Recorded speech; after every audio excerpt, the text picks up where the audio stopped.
everybody? Welcome to the King of Anime podcast, the only show where we talk about Fred Durst's I don't know. His what? See, come on, you gotta finish that. I don't know what we talk about with Fred Durst now that I was thinking about it. I don't think we talk about Fred Durst. Okay, good night, everybody. See you later. Wrong podcast. Anyways, this is the King of Anime podcast. If you're not familiar with it, it is basically the show where we kill or pass things. This week, it's a little bit of a special episode this week. On top of our normal episode, just like last week we did one on Cyberpunk Edge Runners, this week we're doing one on Jujutsu Kaisen 0, the prequel film to Jujutsu Kaisen Season 1. We did one on Season 1 actually, like, way back on the C-Tactics channel, just me and EA. So it's just us and me and EA again.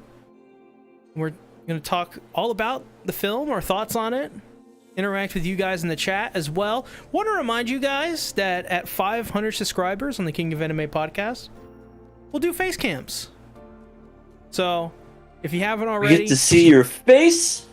Not my face. I don't do face cams, but EA and Satsuki's beautiful, lovely mugs. We'll be able to see them. Awesome.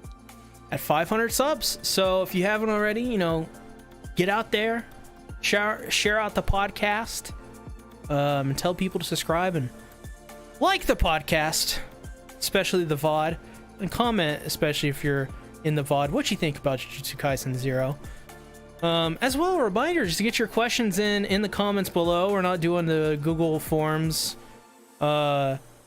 this week, because this is not a regular KOA. We like to do those and have Satsuki around to do the questions. So if you got any questions while we're doing the intro, put them in the comments. We'll answer them real quick. But anyways, co-hosts, or co-host, I should say, introduce yourself. Hey, it is me, Everything Animated. Speaking of 500 subscribers, I recently became a 500 subscriber channel, and oh boy, I am halfway to the 1K. Gonna get the 1K, gonna get the monetization, gonna become a billionaire. Oh, totally. I'm gonna be making like $2 a month now. $2, enough to live off of. No, yeah, in some countries, probably. Yeah, in some like third world country, I could give. You ever seen a Euro Trip where they were like, what can we buy with just like $5 and change? And they went to this like really fancy place, and I don't know, I can't remember the name of it, but it was like a third world country. It's like, here's a tip for you, sir. A nickel. And he turns to the guy and he says, I quit, and he punches him in the face.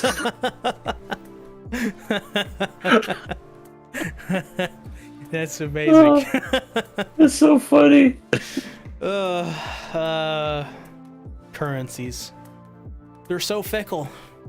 But anyways, this week we're talking obviously about Jujutsu Kaisen 0.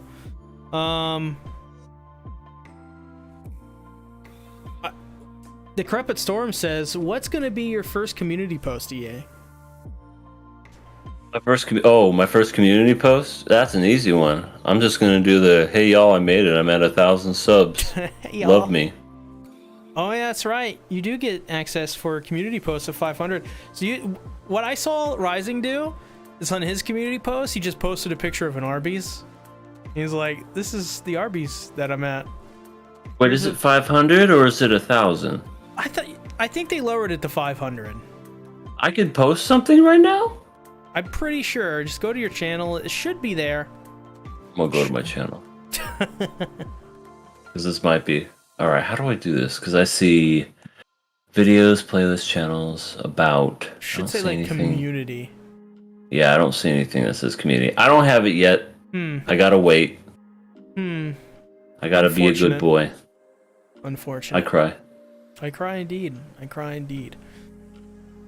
Well, I guess we should go ahead and start talking about the film. So the main topic this week is Jujutsu Kaisen 0. Decrepit Storm says you might have to wait for them to give it to you. That may be it. Okay. So I have to wait for YouTube. Yeah, well, how long has it Fine. been? That I've had 500? I feel like it's been a week now. Yeah, it'll probably take more than a week. Great. Yeah, that sounds about right. Sounds like what YouTube would do. I have to wait for my play button too. You got a play button? Yeah, it's below silver. It's like the super ultra bronze. It's aluminum. It's there you go, aluminum play button. It's very moldable. You get it for 100 subs. I think I got a dirt play. Play button. Subs is dirt. Oh Lord. Anyways, our main topic this week is Jujutsu Kaisen 0. We're going to be talking all about it. But first, before we jump into the film, we want to give kind of a non-spoiler, kind of thing, just for the people that haven't seen it yet and they want to hear us talk about it and what we think about it. So I guess first of all, what is your experience with Jujutsu Kaisen, EA?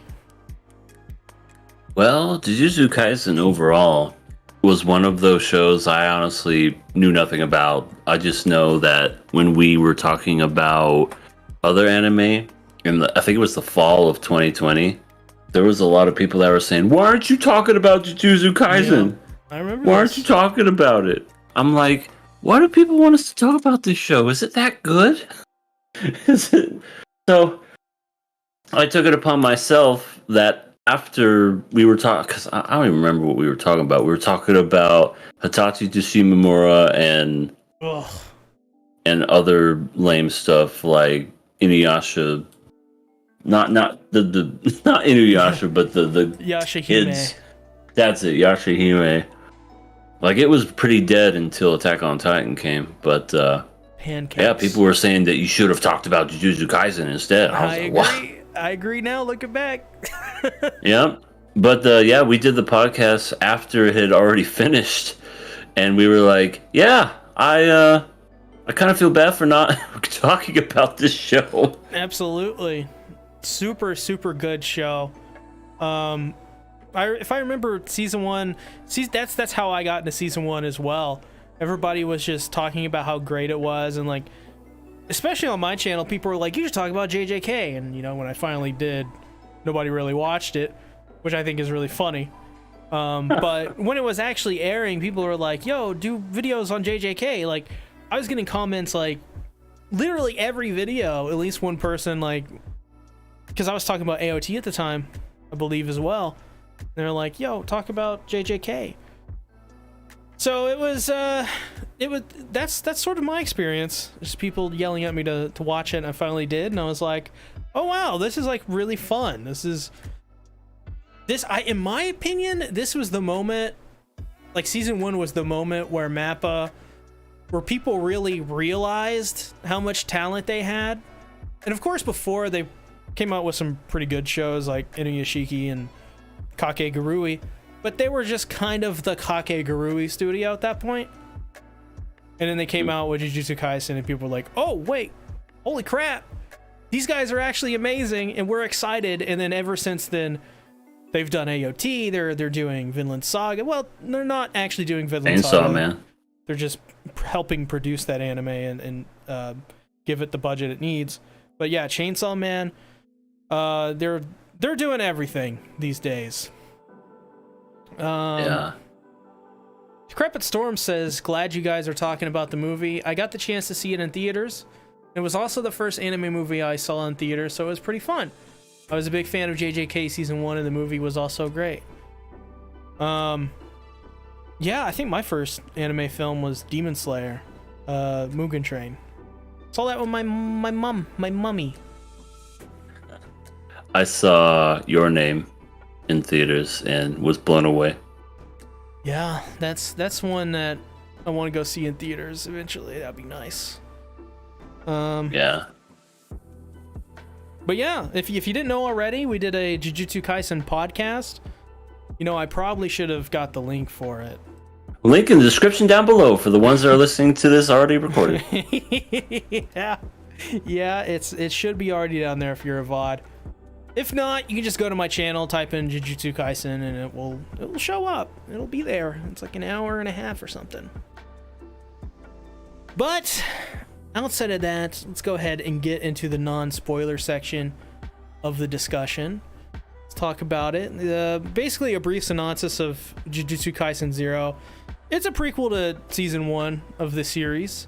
Follows Yuta Okatsu, who, after his childhood friend Rika Orimoto dies in a brutal car accident, Yuta, promising to stay together forever with this girl, Rika curses her and sort of becomes like, would you say like she's obsessed with like protecting him or obsessed with him? She really, really, really likes him. Really, really, really, really, yeah. I don't want to call it like some yandere obsession, but no, definitely not. But she will kill somebody. She will cut a fool for her boy Yuta. That is for sure.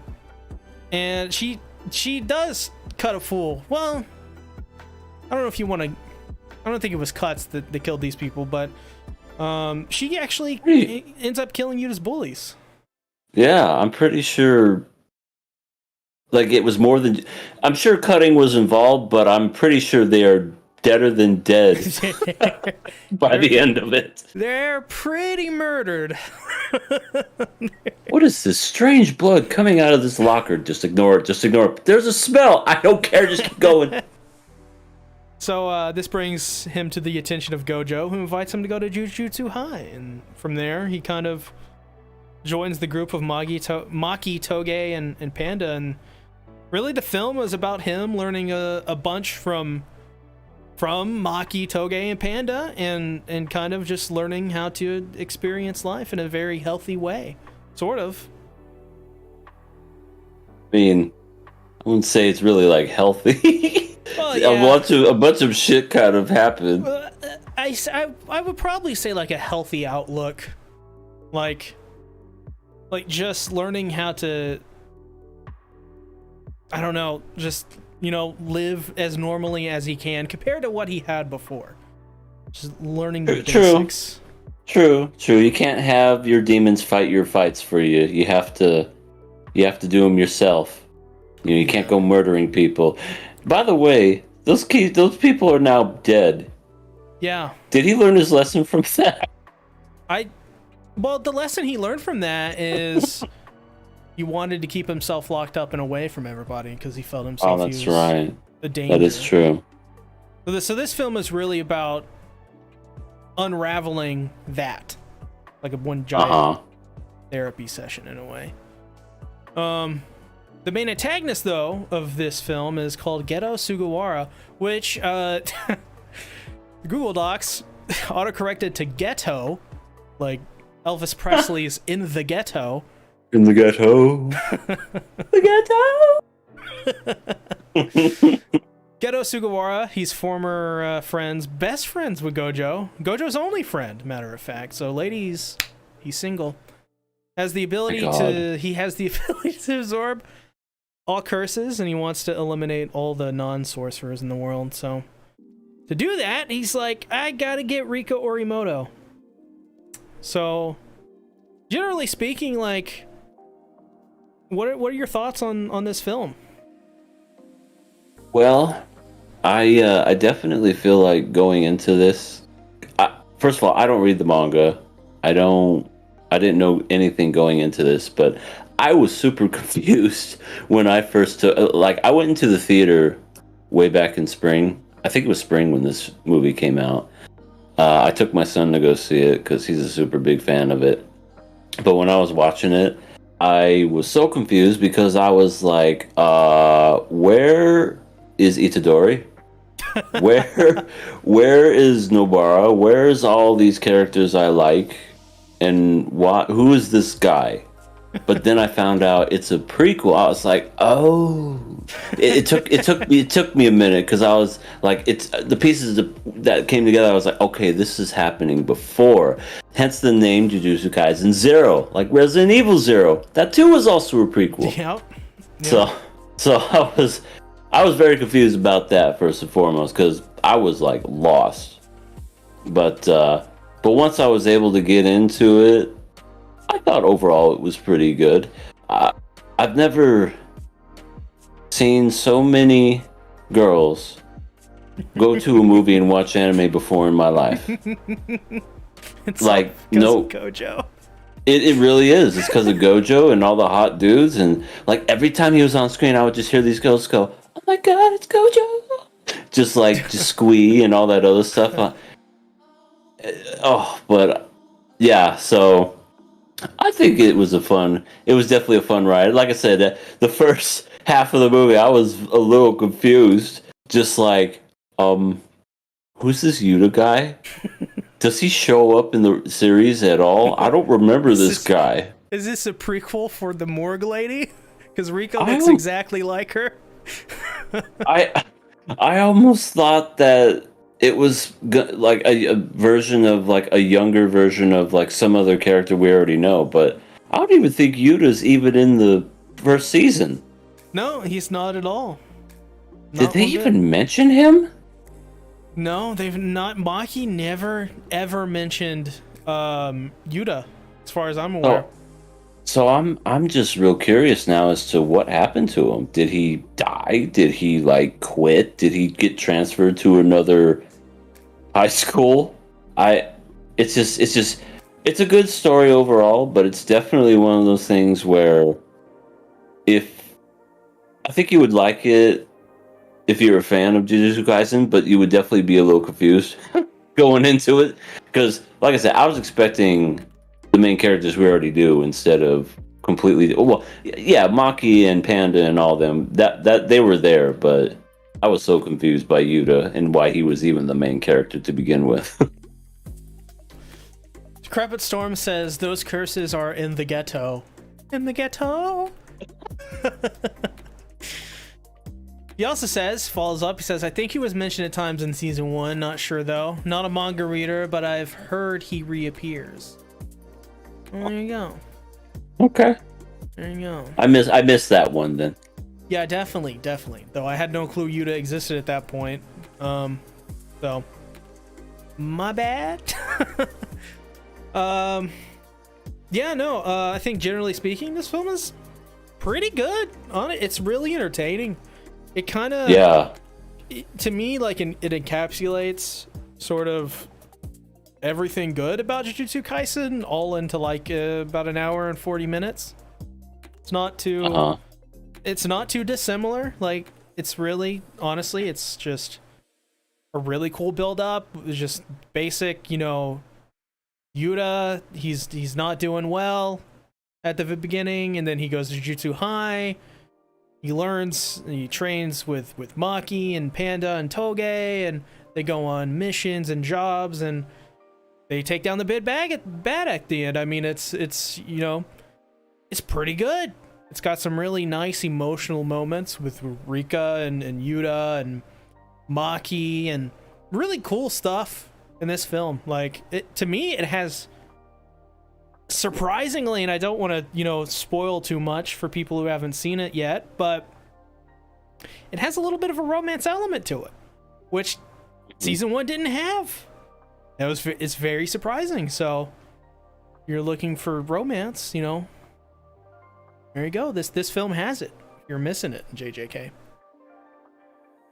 Yeah, I feel like this movie could be one of those standalone movies where if you never watched Jujutsu Kaisen, you could go into it not knowing anything about it and watch it, and I think you could get something out of it. I think it's one of those movies. Yeah. I mean, does it add to it? Of course it does, especially if you remember the characters. You're like, oh, that's cool. But as a standalone movie, I think you don't even have to watch Jujutsu Kaisen. Yeah, you really don't. I think the only places you'll be missing out on is Gojo and Maki. That's about it. Right. Yeah, that would be it. It's like, who's this guy that is apparently covering his face the whole time, and why is Maki so mean? Maki is pretty interesting in this film. She's very Maki. We'll say that. I would say she's more Maki than Maki in season 1. I feel like we got a chance to like see her more in the movie and got to really know her personality in this movie than we did in season 1 of Jujutsu Kaisen. Like, yeah, we know she has a sister and she's got this clan and she's looking to get stronger and all that, but I feel like we really got a sense of who she was in this movie more than the show itself. Because in the show, you knew she could like fight really well, which she's really good.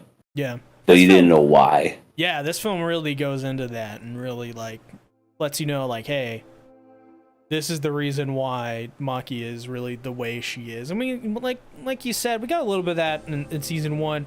Not to this extent, though. There's a lot of really nice fleshing out, especially same with Gojo as well. If you're into Gojo, I'm sure 100% of the female watching, if you are somehow watching this, which is a mathematical anomaly in of itself, it's impossible for that to occur on this podcast.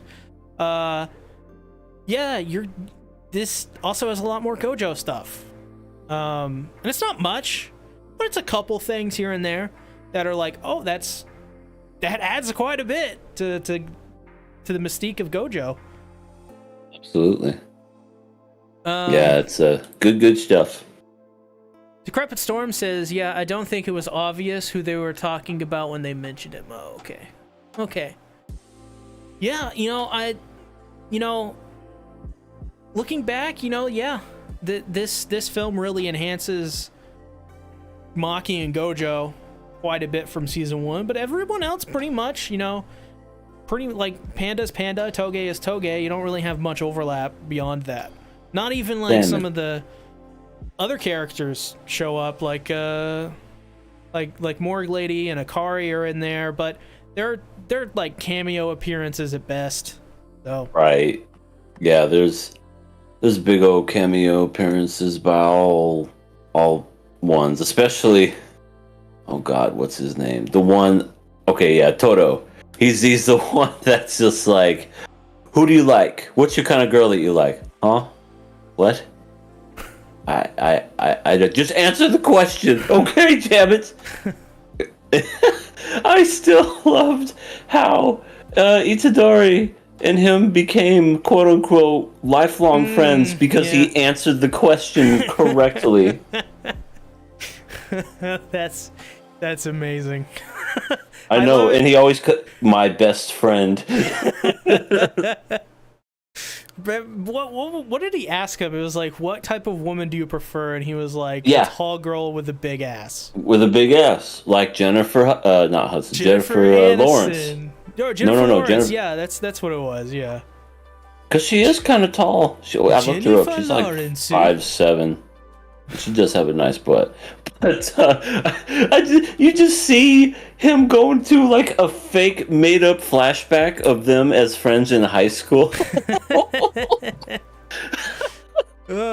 Yeah. This film has definitely cameos from most of the people you adore and love. This is before Majima, and is his name Majima? I totally forget at this point, but the other main baddie. No, the other two boys from the main squad. You don't get Itadori, and you don't get. No, you don't get Shugi.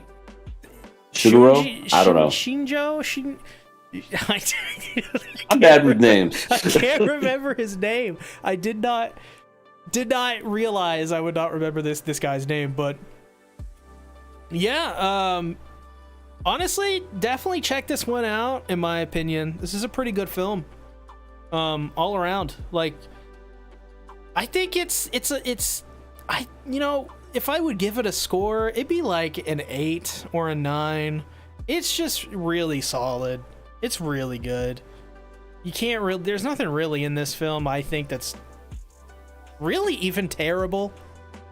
It's just good. And the thing, it's like, it's good in one of those ways where you don't have to overhype it either. It's not like some revelation. It's just, it's good. It's just good. Really well made. Right. Yeah, it's I would say 7 or 8. Closer to a 7 for me. It's definitely, like, even if you aren't into the story at all, the animation and the fight scenes are so well done.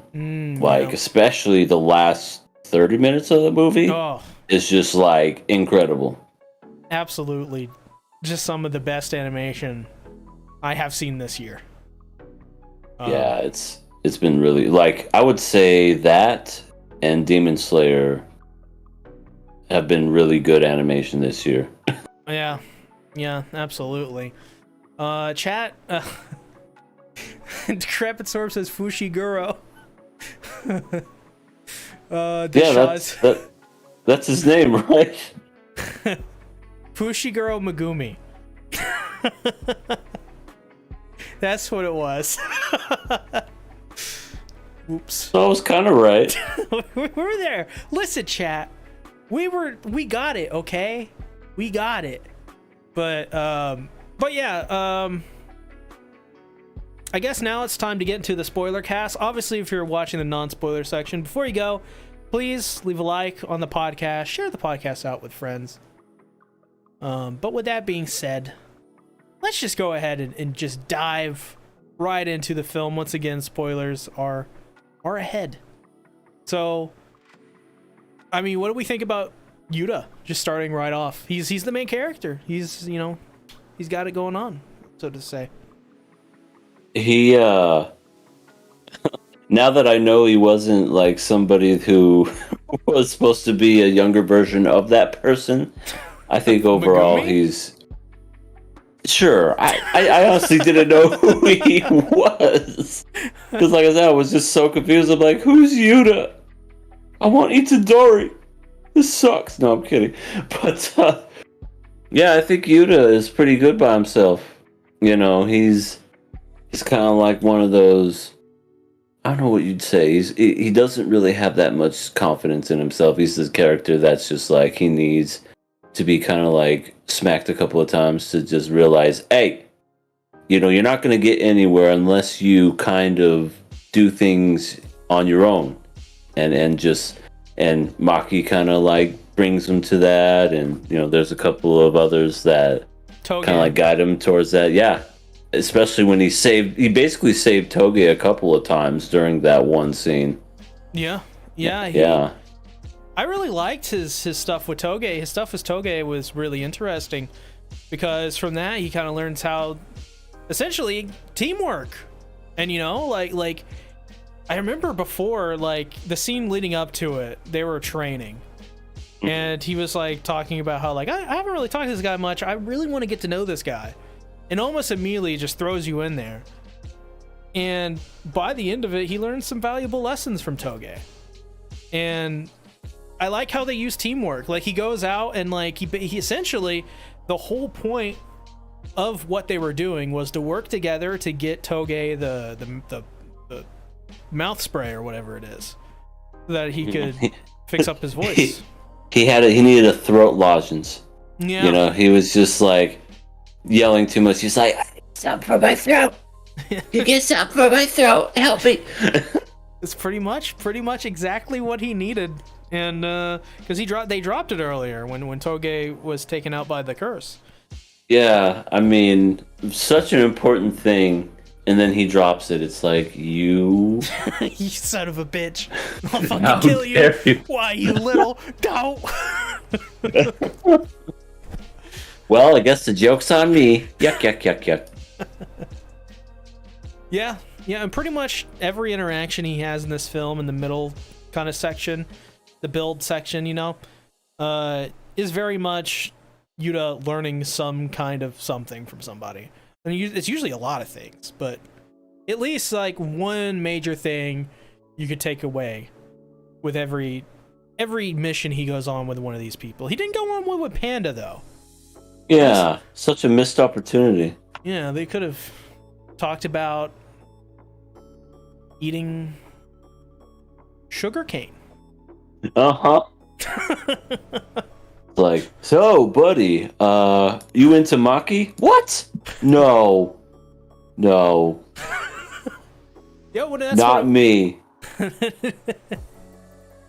That's funny though, because that is kind of our thing I guess we do get from Panda in this movie, is he ships those two characters together. Which his relationship with Maki in general is is pretty interesting because at first she like ignores him, but by the end she like gets closer to them, and it's like it's kind of a neat relationship. Yeah, she was just like, who's this guy think he is? He could do all this cool stuff without I've been training my whole life, and what does this person think he can do? I'm gonna whoop his ass. It's the classic. It's like they're trying to do the classic like girl meets boy kind of thing with Maki, but it's Maki, so it doesn't. It totally flips it on its head. It's really neat what they do with it, because it's like Yuta doesn't even really engage in that sort of stuff. Yuta's just like, I'm trying to do my best, and Maki's like, this guy though. Yeah, I think it's funny how towards the beginning she was very, I don't know, I guess you could say standoffish with Yuta and everything. Then towards the end she kind of like lets her walls down, and she even, there was like a couple of times where she was even like blushing a couple of times here and there, just like. I don't think you have ever seen that in JJK. No, and that's when I saw that, I was like, wow. Had to do a double take. How the mighty have fallen. I thought she didn't like anybody, and she just kind of was like Babaka. That is true. Like, remember there's a scene at the end of the film. It's amazing. She like Yuta's in the classroom. She like walks in. She's like, "So, what are you doing, Yuta?" And he's like, "Oh, nothing." Well, fine. I guess I'm gonna tell you about my backstory then. Jesus. I know. It's like I didn't ask. I was literally just like playing on my phone. I know you wanted to know, Yuta, so I'm gonna tell you everything about me in detail. And I don't know why I'm telling you this. It's like, you don't have to tell me. Okay, fine. It was a long time ago in a galaxy far away. Yeah, that was. It, like you say, oh, how the mighty have fallen. Yeah, she definitely, like I said, when I saw that, I was like, whoa, she into this dude. It's a shame we don't see him ever again, I guess. Well, see, that's the thing. The ending of the film, we'll get there in a minute, but it's implying something. I don't know what it's implying, but we'll have to theorize about that. Decrepit Storm says Yuta and Maki's dynamic and how it develops is pretty cool. And he says, oh yeah, that scene was great. Yep, it was a good scene. But yeah, their dynamic is just honestly one of the better ones in this. Oh, Rising's in the chat. Hi, C and EA. Cool chat person. How you doing, Rising? How are you, good sir? Oh, I forgot to change the current topic. Darn. Oh, snap.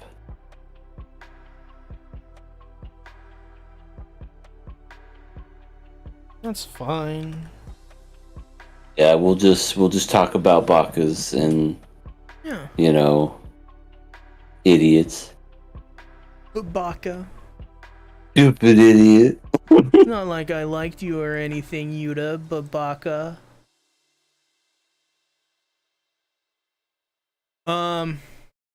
Rising says not gonna stay long because I haven't seen the movie or most of the series. Dang. Good thing you came right on time. It's the spoiler section, so spoil. This person dies. So yeah. Their dynamic is pretty great. His and Toge is pretty great. Panda's is funny because once again he's the wingman, pretty much. Yeah, it's a shame Maki, he did, no less. That's the weird part. Mm-hmm. It's a shame he doesn't throw her like Nobara. Literally throw her Nobara. Yeah. Because remember that I love that gif where it's like Nobara getting like thrown by Panda in like a shot put kind of way. He's like spin, spin, spin, throw. I love that scene because they're like, "What the hell are you doing?" And it's like, "We're practicing falling."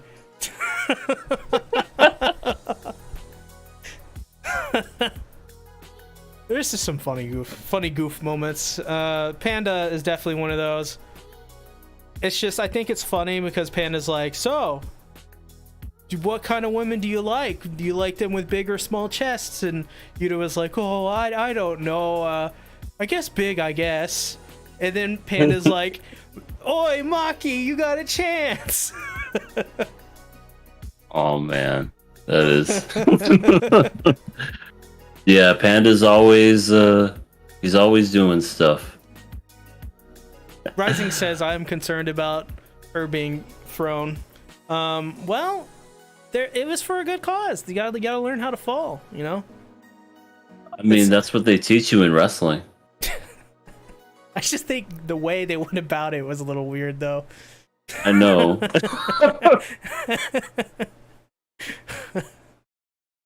Decrepit sources, don't worry about it. Oh, man. I could just imagine that conversation. Why are you guys throwing? It's okay. It's okay. He's just throwing me. Should I be concerned? No, it's great. But yeah, it's through, like, basically through these people pretty much where Yuta kind of learns to grow to accept himself and really get back on the right track of things. I like as well the way he kind of progresses throughout the film. He learns how to basically use a weapon to imbue his weapons with like a curse, pretty much. Uh-huh.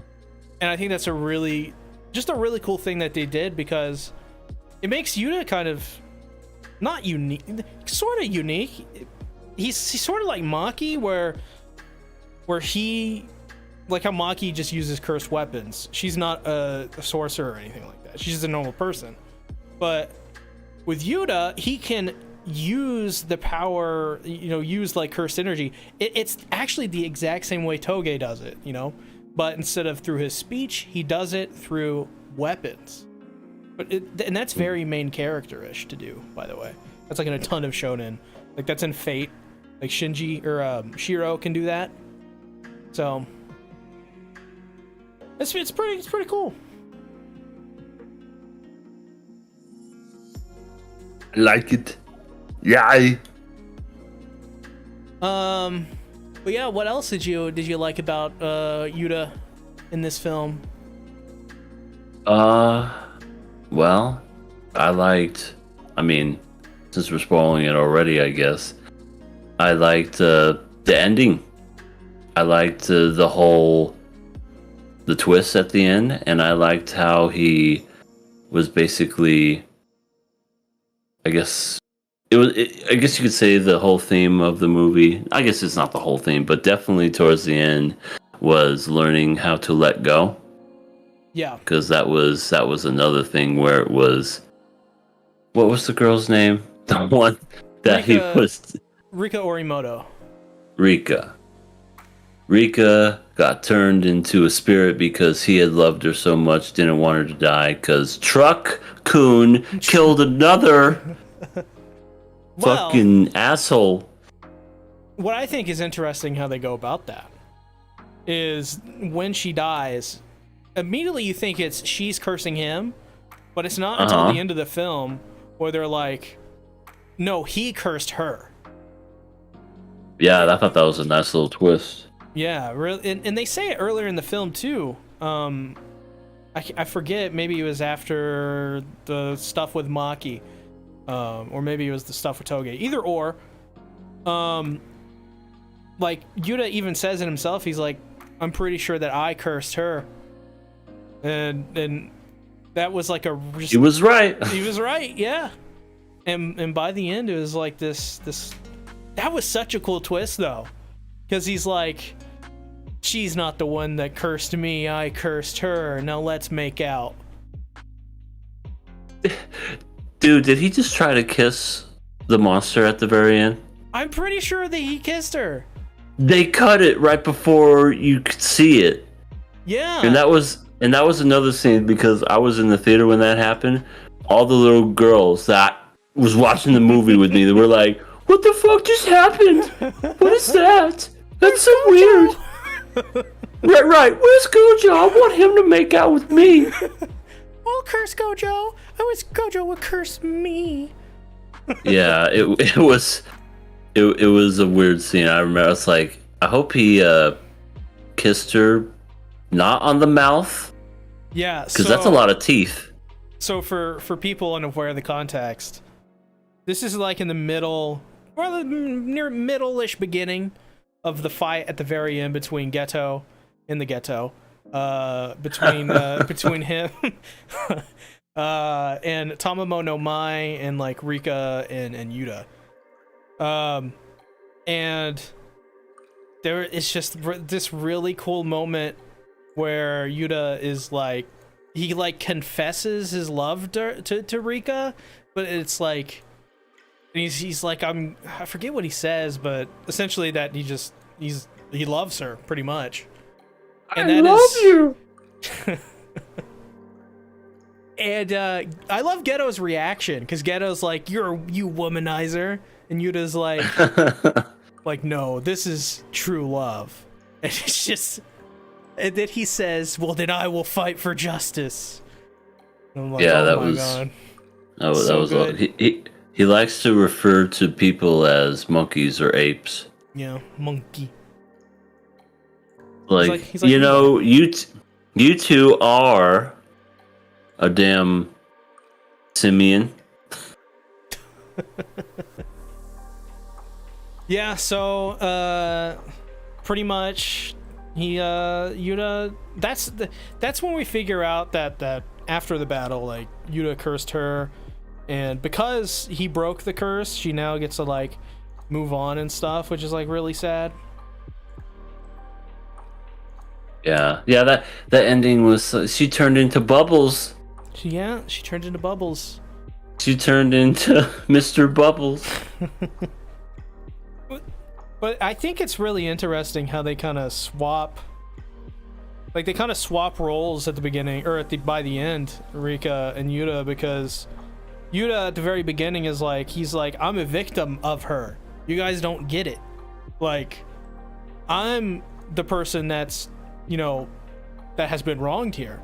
And then by the end, he's just like, no, I'm the person that wronged. I'm terrible, which vindicates Maki, because there's this scene as well earlier in the film with Maki where Maki's like you gotta like be, if you're gonna be here, you gotta have a goal.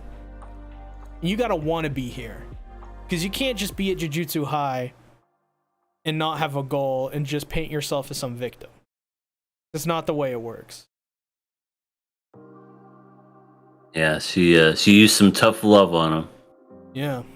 It's just really, this film is so self-contained. It's really nice how they just do callbacks to stuff that happened at the beginning of the film, and they're so effortless in doing that. Jeremy says, just to let you know, you're not prepared for season 2 in the second half. That's what I hear. That's what I hear. And that makes me a little nervous. We're gonna get Gojo. He's gonna take off his shirt again. No, I'm almost afraid that certain people are going to also take off their shirts. No, they're not taking off any damn shirts.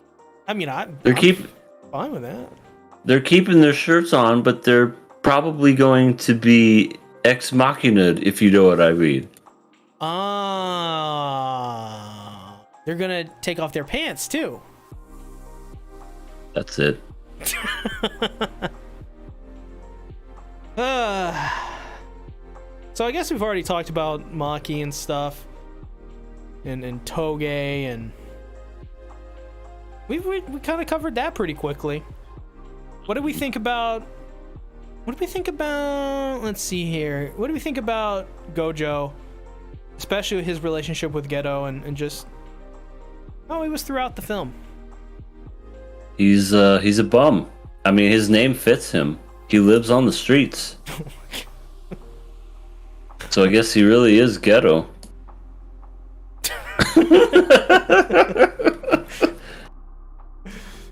What else can you know? Obviously, there's he's a wicked man. He really is. He's like tricking people into, oh yeah, I'll save you from this evil curse, and he's the one that's doing it, and yeah, it's he's a real smooth talker. He is. He convinces that one girl to help her, and then he like smooth talks her, and she's like blushing and stuff, like, oh, this guy's great. He's so cute and handsome. Oh my god, that's a cursed image, EA. I told you this is how the mighty has fallen. She doesn't blush, but there she is. She's like, oh, that baka. So for those that aren't in our private Discord, EA sent a picture of Maki blushing angrily, which I believe is cursed because it just doesn't seem right. It's like if you listen to an AC/DC song and it was like fun vocals that are like super clean and stuff that talk about politics and how great everything is. Like, yeah, as opposed to rock Fat and Bottom. roll and doing the drugs and the sex. This is wrong. But yeah, as for Gojo and Geto, for me, I thought they're honestly, this is another kind of home run for this film. In this sense, I thought they did all this stuff perfectly. You knew Geto by the end of it, he'd be going down. He'd be going down pretty hard. He lost his arm and his life. He went down hard. Rika fucking blew him up. But did he lose his life though? Yeah, it was implied that Gojo killed him. You even heard the noise. Yeah, but you see him in season 1. We do? Fuck. Was he in season 1? Yes, he sure was. I thought that was another guy. Hold on. I mean, there is another guy. He's that weird person that takes people and turns them into those weird looking things and uses them to fight against people. There is that guy. Oh, he looks different. That's why. But he's in season 1, so that's why I was like, he didn't die. Fuck. And I think because of Gojo's and Geto's relationship, Gojo let him live, and now it's going to come back to bite him, and there's going to be a whole bunch of stuff that's going to happen, and I'm going to say, like, you know what, Gojo, fuck you. My bad, y'all. I thought he died. Because he looks so different. Yeah, he's all put together. He's all scarred up in stitches. Yeah. Holy shit. Well, I mean, maybe he did kill him, but because, I don't know, he has like a powerful thing that sews him back together or something. I don't know. I thought he was just a different person entirely. That looks exactly the same.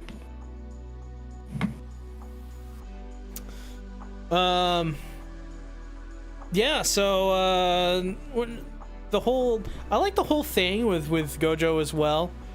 How Geto is like was his only friend.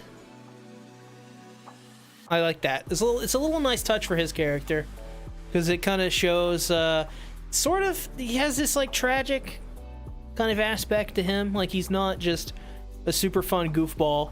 He's like a dude that doesn't have any friends. So he's a loner.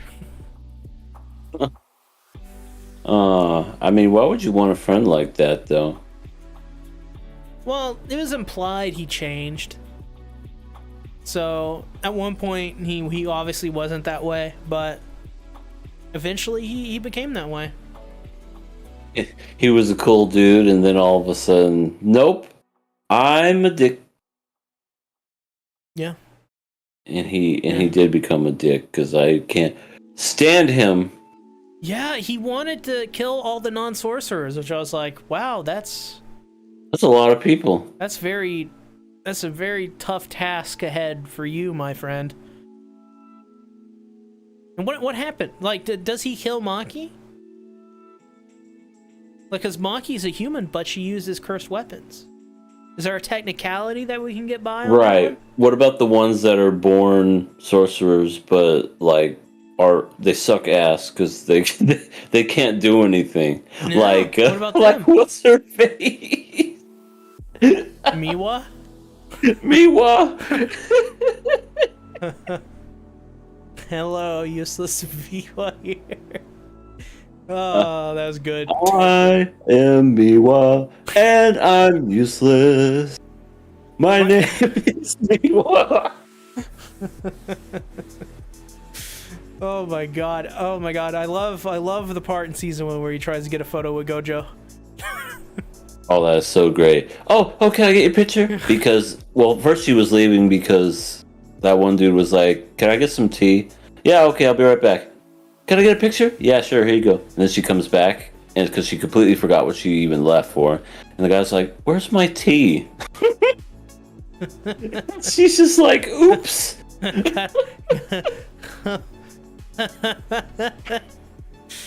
There's just some really weird moments in this series. It's so good. Reven says it's super weird. A lot of people saying Geto was a good guy. I don't know if it's true or not. Never read the manga. Well, here's the thing with a lot of people in the fan base. They'll say like a character is like good, right? Like Eren. Fucking Eren and Flock. They'll say he's like, they're like legit like morally good characters. Like it happens all the time now. People are just really fucking weird. They like want to live out some fantasy where they are edgy and kill everyone. Strange. I wonder if he's like Thanos. I will say as well, no spoilers in the chat, no hints, nothing like that. That's a spoiler if you do that. Because I don't read the manga. Yeah, so if you're saying like, you know, like Jeremy's like, oh wait until season 2, don't even do that. Like, don't even hint, don't spoil. Please don't do that in the chat. If you will, you'll have to be timed out. And then if you keep doing it, we'll have to ban you. But we love you. Yeah, we love you, but you know, rules are rules, as they say. Decrepit Storm says some people I think just want to be contrarians. Yeah, and some people are legit weirdos. So, is what it is. So yeah, what else do we think about Geto, and at least in terms of as an antagonist? To be honest, he's pretty much the basic villain right now. I mean, yeah, he wants to remove all non-sorcerers. Gee, I mean, like we didn't. What could possibly stand in his way? Yeah. Guess we gotta get Itadori to kick him in the balls. But Yep. I mean, for the most part, it's just fine. Like, I'm curious to see what the dynamic between him and Gojo will be in the future, because he ain't dead. He's alive.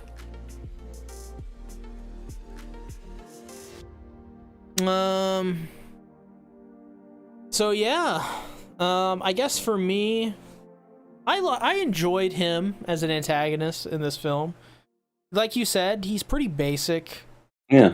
Pretty straightforward, but that's really all he needs to be.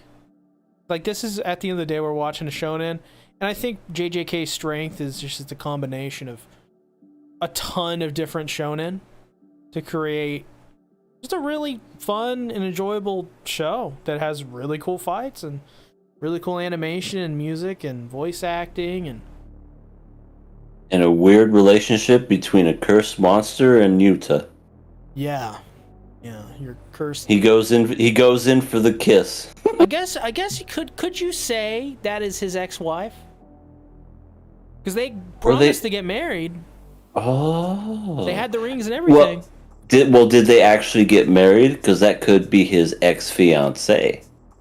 Ah, there you go.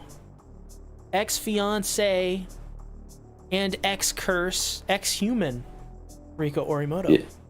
And yeah, now she's Bubbles. Poor thing. But that was such a tender moment. No, that's true. That's true. It was a very nice moment indeed. But Yuta, Morgue Lady, looks exactly like Rika. So what are you trying to say? I mean that he's moving on. She may have like bags around her eyes and looks like she's dead on the inside and the outside, but it's fine. She's a pretty tired person. She's just like, I love dead people. I love them. Hey, Gojo, I don't think you should be doing this. Okay, go ahead and do it. I'm gonna smoke a cigarette. That's how she sounds. I don't think she ever sleeps. Yeah. Does she have like a line in the anime in the season 1 where she mentions how much she sleeps? I think she says just that she barely sleeps. I know we see her whenever Itadori is quote unquote dead. I mean, he really did die, but then was brought back because of old Monster Boy, who I'm more curious about than Ghetto. The one with all, you gotta eat all the fingers and then kill him. Like, he's a cool villain. Yeah, no, he's super interesting. Sukuna? Yeah, Sukuna, that's his name. I like his voice too. His voice is great. This is the first time I watched JJK subbed. Yeah, I've never seen. So you watched it dubbed the first season? Yeah, I watched the first season dubbed. Huh. So this is my first time seeing it subbed, and I was like, yep. That's about what it's like. Did you like Maki better subbed or dubbed? Probably subbed. Yeah, she especially when she'd be blushing angrily. You're like, oh, unnatural. you. Oh, you. I was more like, what the hell? That was my reaction. She's too angry to be doing this. She's like edgy. She's not supposed. What? You can't have feelings.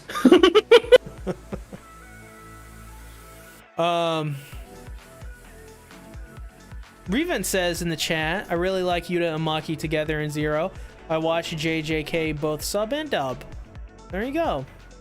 Yeah, I think I saw this movie dubbed when I went to the theater. So it was even more hilarious when the part where, I don't know, where the two kissed, the Yuta and Monster Girl, and then she was like, I love you, I love you, I love you. I was just like, oh my goodness, she really loves him. She really does. I mean, who loves who more? Does Rika love Yuta more than Maureen loves Gojo? Well, honestly, this is gonna sound a little off, but like, kind of similar in terms of like, not in terms of the I will murder people, but in terms of like how fanatical they are for their I guess you call them significant other of some degree. But I think Rika takes this one. She goes the extra the step, you know. I mean, yeah, she murders people for him. Yeah, yep. She's like jealous of Maki as well, which is a great moment, by the way. We almost didn't mention that.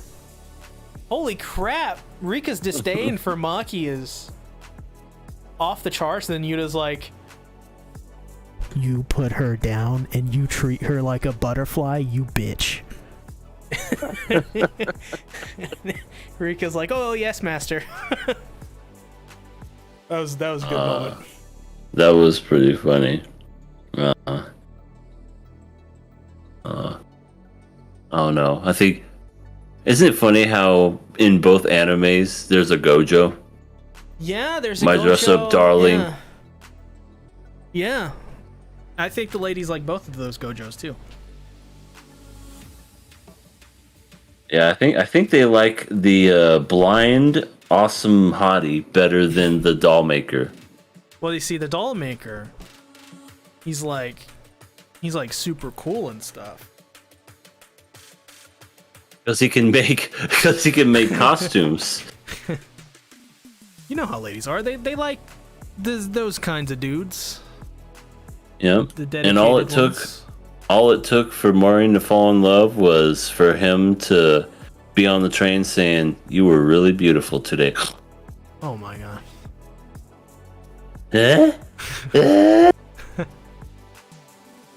Guarantee you can't use that line. That line probably, that's way too forward. What, that a woman's beautiful? Well, yeah, as your main kind of thing, like, wow. That's all it takes. Seems a little too easy. Well, they are teenagers, so. Yeah, you tell any well, and also it's in Japan. I don't know how it works. In Japan, if you held the door open for a girl, I'm pretty sure she would like follow you home. Oh my god. That's messed up. I'm not going to Japan. Can I hold that for you? Okay, yeah, here you go. We just go home. It's like, what the hell? Where are all these women following me for? Stop it! I just held the door. Knock on your door. Hello, yeah? Who are you? Oh, I'm the girl you held the door open for, and I'm in love with you now. Alright, goodbye. It's like, can I help you? Yeah. Could you, like, be mine? No, oh, look at the time. I, gotta go. Bye. Oh my god. But I guess we should go ahead and talk about well, no, we kind of already talked about Rika, right? We've already went through her character and stuff. She's kind of really, I mean, I know she's there, but she's mostly a monster the whole time. We don't really get to know human Rika. Honestly, I like cursed Rika quite a bit. Because as a child, she's a fucking kid. Who cares? I know. She's just like dying in the middle of a road. But as a monster, she professes her love to Yuta. I just can't get over how just... She's the child version of Morgue Lady. Straight up. Like, it feels like they just reused her design. So, when I look at her, I'm just like, that's Morgue Lady. What if that's her daughter? God. That's a twist. That's a twist. That wouldn't be too bad of a twist, though. It would make sense. She's a Morgue Lady because she tried to save her daughter because she died, but, you know, she wanted to be around more dead people because, you know, to get closer to her daughter. I don't know. Man. People in our chat are talking about Spy Family. I will say, tomorrow night on KOA, we're going to be talking... No, we're not. Never mind. Next week, we're going to be talking about Spy Family. The next Monday. And a whole bunch of other episodes, or a whole bunch of other shows. So definitely subscribe for more. Yeah, we'll be talking about, at the very least, Spy Family, To Your Eternity. Mob Psycho. Mob Psycho, yeah, we'll be talking about those three. Absolutely next week. And of course, the big one. The absolute big one of the season. The Big O.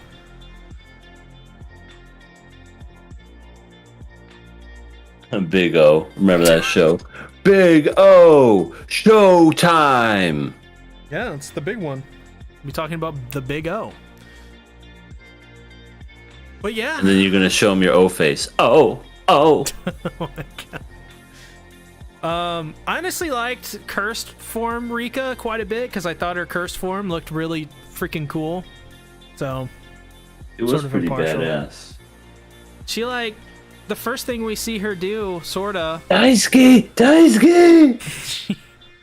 She like pops out of a curse's stomach because Maki and Yuta get swallowed by one. That was awesome. Yeah, and just oh my god, what music is it playing? What? No, let's not play that music. Jesus Christ.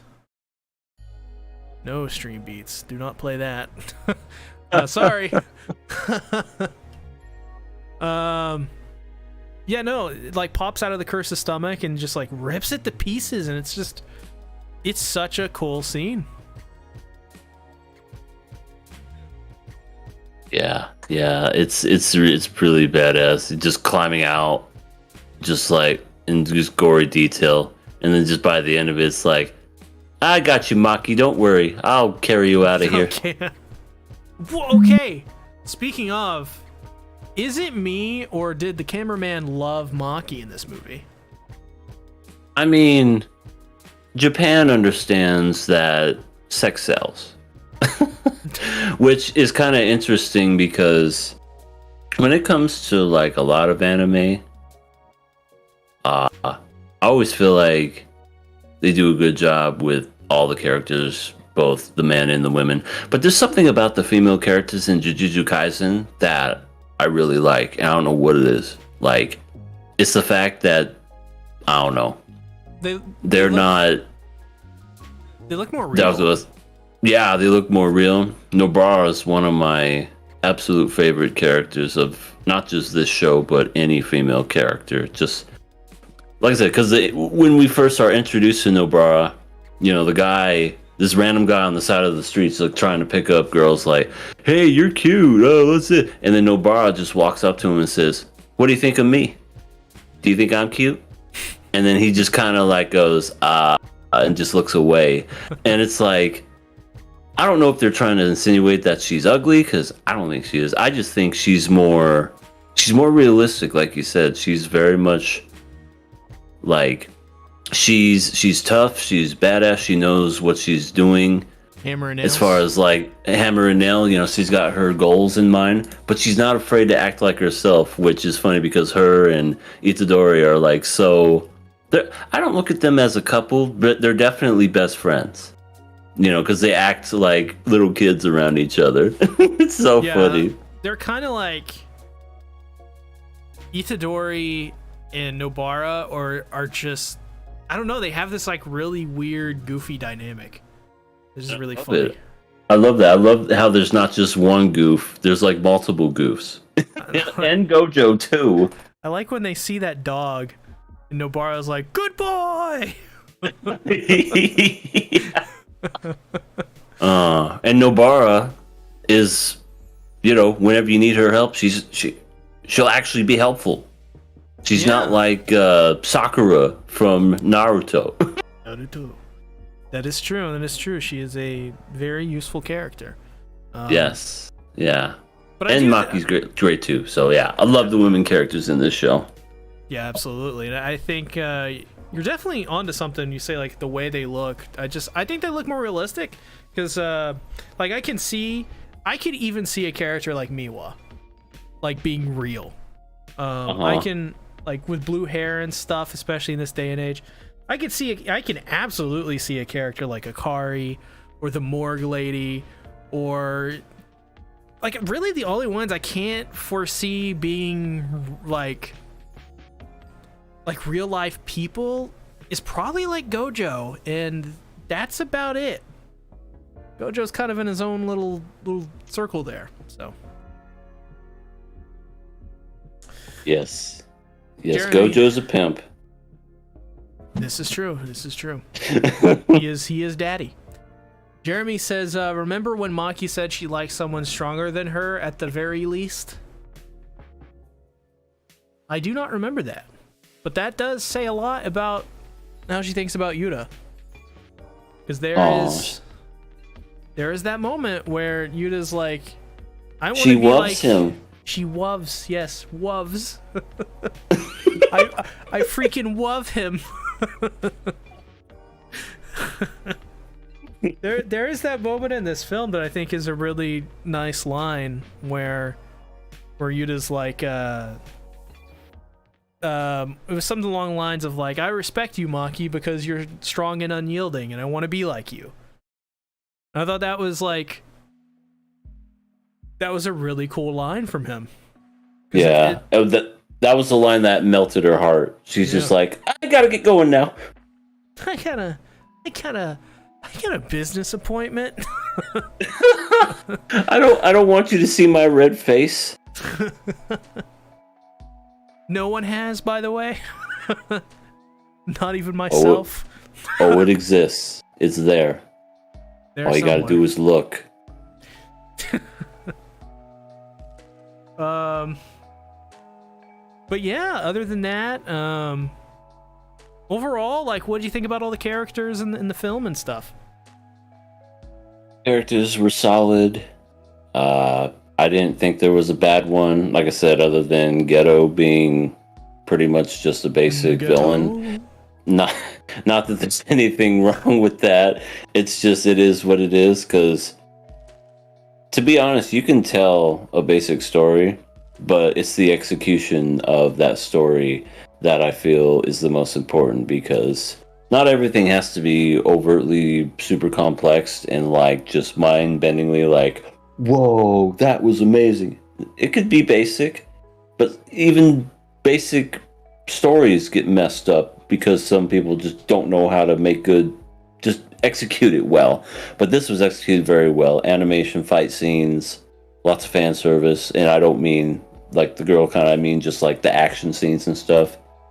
And yeah, overall it was really fun, real exciting. I'm glad I saw this in the theater way back in spring. This was fun. I think JJK does what Demon Slayer actually does a little bit better, in the sense that I think Jujutsu Kaisen is a little bit more cohesive, whereas Demon Slayer is a little bit more freeform in the way it kind of approaches things. But they're pretty much basically series that both of them are just, they kind of just distill it down to all of the good things about shonen in the last, I'd say like 20-25 years, and to give you something good, something fun to watch, something that you've seen before but is really good, just really well executed.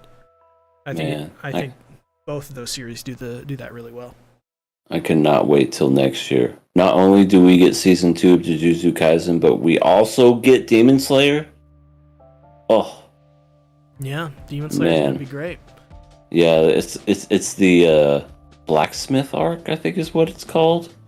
So we're gonna see 2 new what are they called again? Where they're like the leader of Hashiras. Yes. That's it. Yeah, they're their own Hashira. We get to see 2 new Hashiras. We get to see the girl Hashira, and we get to see that guy who's like very stoic and silent and like doesn't show any expression on his face. So that's going to be very interesting to see next year. I cannot wait for those. And Jujutsu Kaisen. So, what is our overall final thoughts on Jujutsu Kaisen 0? Do you think this film was up to the hype surrounding it?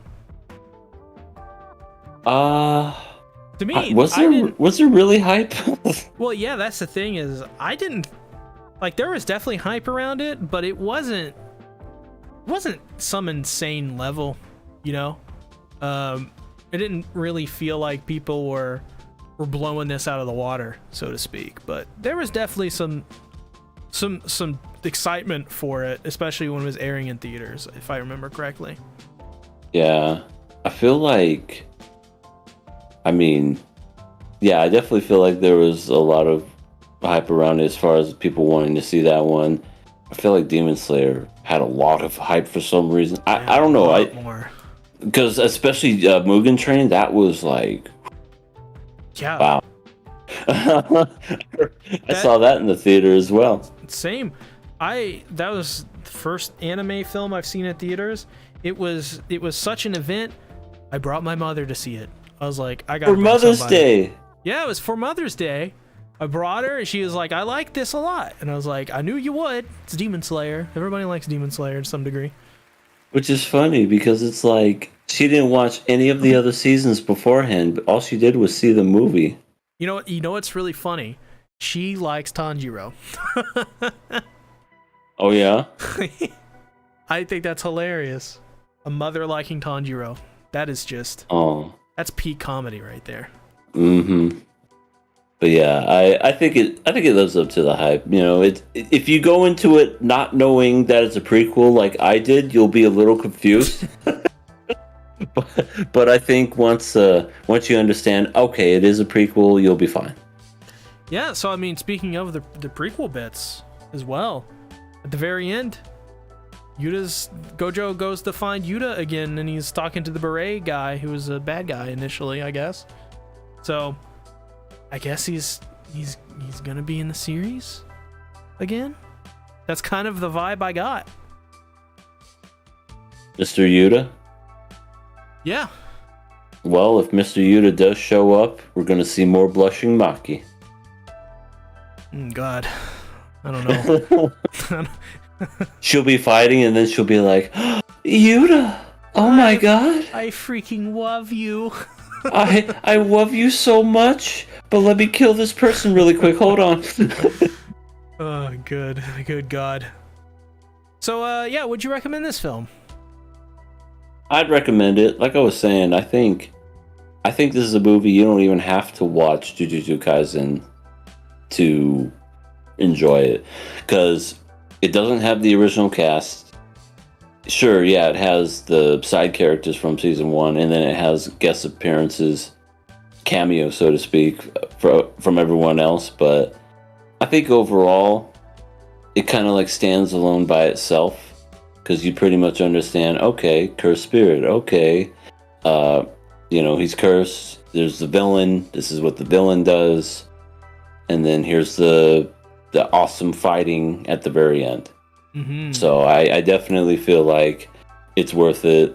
If it definitely adds to it if you've watched the first season, so of course there's that, but this is a show or a movie that you could watch on its own, and you could recommend it to any anime fan. I definitely agree. Yeah, I'm right there with you, pretty much every step of the way. I think this is a film you can watch it whether you're an anime fan or not. This will just be good, fun entertainment. It's just a good film. It doesn't have really any problems with it, in my opinion, and I think it's just a good film to recommend. It's a very good recommendation. So EA, the question is, Jujutsu Kaisen Season 2 podcast?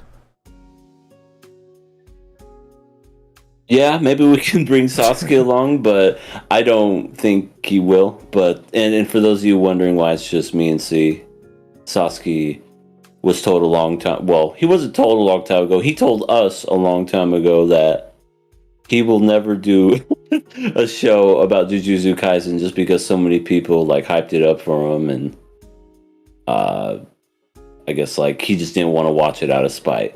Those were his reasonings. I cannot speak for the man, but that's what he wants to do. So yeah, exactly, Decrepit Storm. He will not break his vow. So I definitely think we could fit in season 2, and if it's going to be as good as everyone says it is, I think this will be something easily we could talk about weekly. There you go. Heard it from EA himself. We are not going to be talking about JJK0. April Fools in October. Where's Ashton? I'm Ashton. You've been punked. You just got punked. God, remember that show? Oh man, good old days. Good old days, the mid 2000s.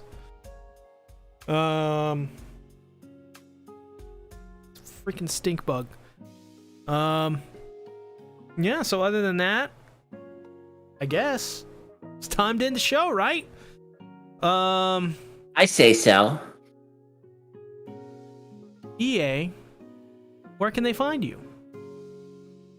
Well, you can find me over at the old Everything Animated channel, where a week ago I crossed the threshold of 500 subscribers. Snaps to that.